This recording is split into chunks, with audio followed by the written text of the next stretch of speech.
So I had an idea one day, May 2024 to be precise, to take a handful of randomly generated emojis and make logo designs based on them. At the time, I was still in high school and had little experience or knowledge in the realm of graphic design specifically. I'd worked in vector programs like Inkscape before, and I'd been a hobbyist illustrator since I was a child, so I understood a few basics, which I figured would be good enough as a starting point from which I could build off of and compare my future works to in order to see how far I've come. With that in mind, these first designs aren't anything too special. Because my only reference point was simply the cake and book emojis, I ended up not using the X, I just drew whatever came to mind until I had something that worked well enough in my head. They ended up looking kinda cookie cutter, but we're more focused on the technicals here, not originality. Starting with the cake, I pretty much copied the original emoji, then ideated on different ideas such as having the text wrap around the cake or having a flower behind it. I ended up really liking the flower, so I kept it in my final rendition. The design of the cake itself is a little different from the original emoji, with more droopiness in the frosting, no candle, and the camera shifted further down. I struggled a little bit with the colors on this one, as I started with a brown base and grayish blue frosting. I also made the sprinkles very pastel along with the text.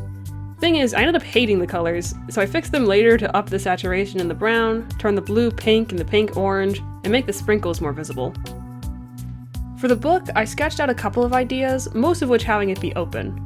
My thought process there was that an open book rather than a closed one would be a more inviting logo for a potential bookstore. Plus I wanted to make the composition more square than vertical. At first I thought of adding more magical aesthetic details like wisps and sparkles, but I toned it down in the final sketch. Instead, I placed a sort of platform behind the book to add a little spice to the silhouette. I didn't experiment with type yet, as I planned to do so in the vector, so I just used the default font I had in this tool. Overall, I made the initial design very symmetrical. I liked the idea of having a brown cover and trying to contrast that with the lighter purple, yet letting the paper be the brightest color in the whole thing. Its key actually feels very close to the original cakes, though I don't remember if that was intentional or not. I don't think it was. Now it's May 2025. By this point, I considered my first designs to be rough drafts of sorts and used them as such. Having them on one screen and Illustrator on another, I built off those concepts to create designs I hoped would be even better. I started with the cake again because I felt its draft was more competent than the book's. I made it more pink instead of orange and added some texture and shadows to make it pop. The first design was very flat.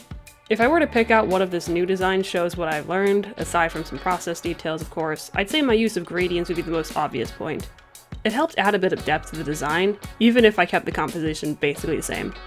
I mainly used it in the shadows, the plate, and the top of the frosting in order to create this effect. Next up, while I'm still not great with typography by any means, I like this font much better than the other one. It reads much clearer while still having a fun energy to it. The change from Lorem Ipsum to Your Text was only really done because that's what I'd seen in other template sort of things. There wouldn't have been anything wrong with using Lorem Ipsum again, I just didn't feel like it. Another thing that I'm currently learning and very much still need to work on is balancing simplicity and substance. But I think I did a pretty good job in having the background shape be much rounder and with longer, fewer spines.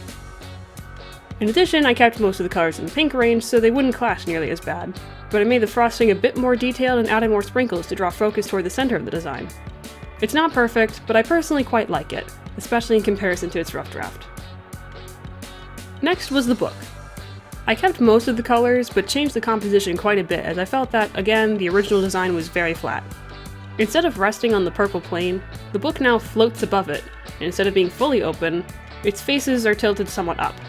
I exaggerated the depth in the book and the platform, which I further added to with a drop shadow in the text. Again, typography is not my strong suit, so I probably could have chosen a better font or better colors.